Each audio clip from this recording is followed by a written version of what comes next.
यशोदा जी के गर्भ से जन्म नहीं लिए थे। भगवान गर्भ के विषय नहीं हो सकते हैं। भगवान का शरीर दिव्य है, भगवान की वाणी दिव्य है, भगवान का रूप दिव्य है। फिर नंदस्त्वात्मज उत्पन्ने जाता ह्लादो महामनाः। महामना नंद ने जब ये सुना कि मुझे पुत्र रत्न की प्राप्ति हुई है, तो उन्होंने आवाहन किया, आहूय विप्रान वेद ज्ञान। ब्राह्मणों को बुलाया, वैदिक ब्राह्मणों को बुलाया और जातकर्म संस्कार कराया। कुछ लोग अपने ढंग से इसकी व्याख्या करते हैं। एक संत के मुख से मैंने सुना कि भाई जो देवकी के यहाँ कृष्ण प्रकट हुए थे वो तो विष्णु थे, किंतु एक कृष्ण यशोदा के गर्भ से प्रकट हुए थे। वे परतत्व थे, परम तत्व थे।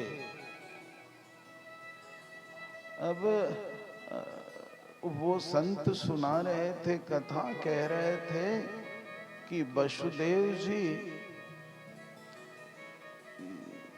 जिस कृष्ण का अवतरण जेल में हुआ था, प्राकट्य जेल में हुआ था, उन्हें लेकर के गए और पहले से यशोदा के गर्भ से कृष्ण अवतरित भय थे, प्रकट भय थे, वहीं पर रखे और उन्हीं में वो कृष्ण समाविष्ट हो गए।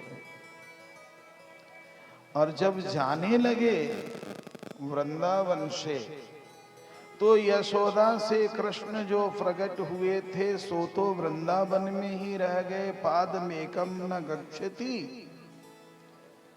और जो कृष्ण विष्णु थे वो उनसे निकल करके मथुरा को गए।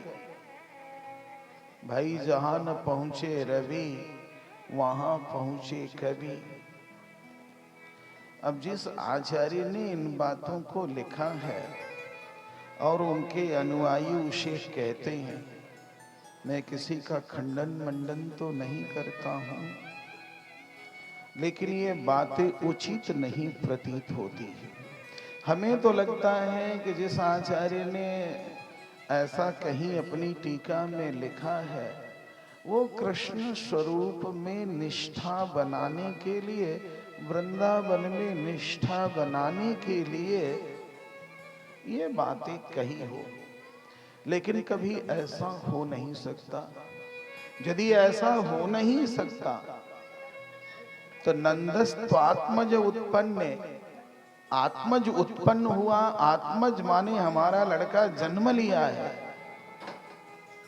सुखदेव जी ने ये बातें क्यों कही? तो इसका समाधान ये है कि मथुरा में भगवान प्रकट हुए थे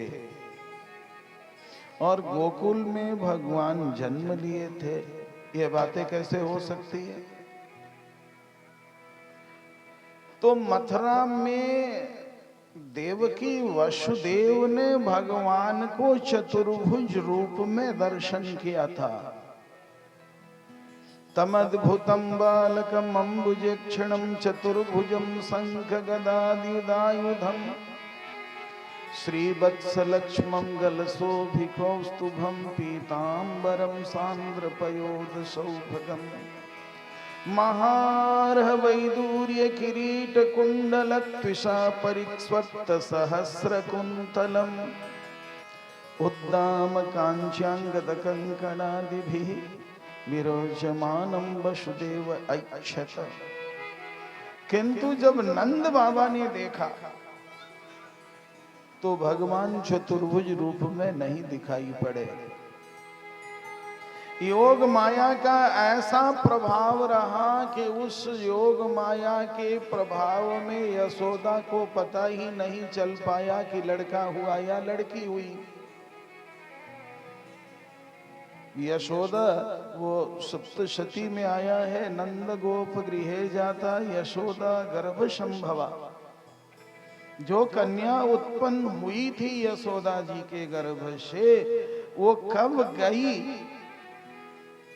और जो कृष्ण, जो परमात्मा नारायण चतुर्भुज रूप से बालक सा रूप बना लिए थे, निज इच्छा निर्मित तनु, अपनी इच्छा से अपने शरीर का निर्माण कर दिए थे, वह बालक कब आए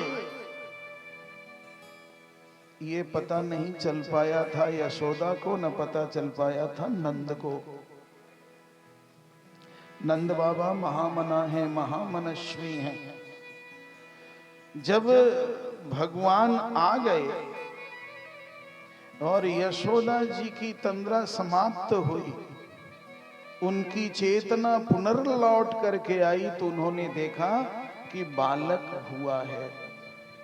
और ये सूचना जब नंद बाबा को मिले कि बालक हुआ है, लड़का हुआ है, इसलिए यहाँ पर श्री सुखदेव जी महाराज कहते हैं, नंदस्त्वात्मज उत्पन्ने जाता ह्लादो महामना। महामना नंद को जब ये सूचना दी गई कि लड़का हुआ है, इसका मतलब ये नहीं है कि मथुरा वाले कृष्ण दूसरे हैं और गोकुल वाले कृष्ण दूसरे हैं। आचार्यों ने क्या समझ करके ऐसा लिखा होगा मैं नहीं जानता, लेकिन इससे भ्रम फैलेगा, इससे बुद्धि में भेद होगा। जो लोग इस कथा को कहते हैं उनसे हाथ जोड़ करके प्रार्थना है कि इस तरह से निर्वचन नहीं करना चाहिए। दो कृष्ण नहीं है। यदि कृष्ण मथुरा गए विष्णु वाले और कृष्ण रह गए वृंदावन में, तो गोपिकाएं रो क्यों रही थी? खैर, चलिए हम लोग अपने प्रसंग पर आवें।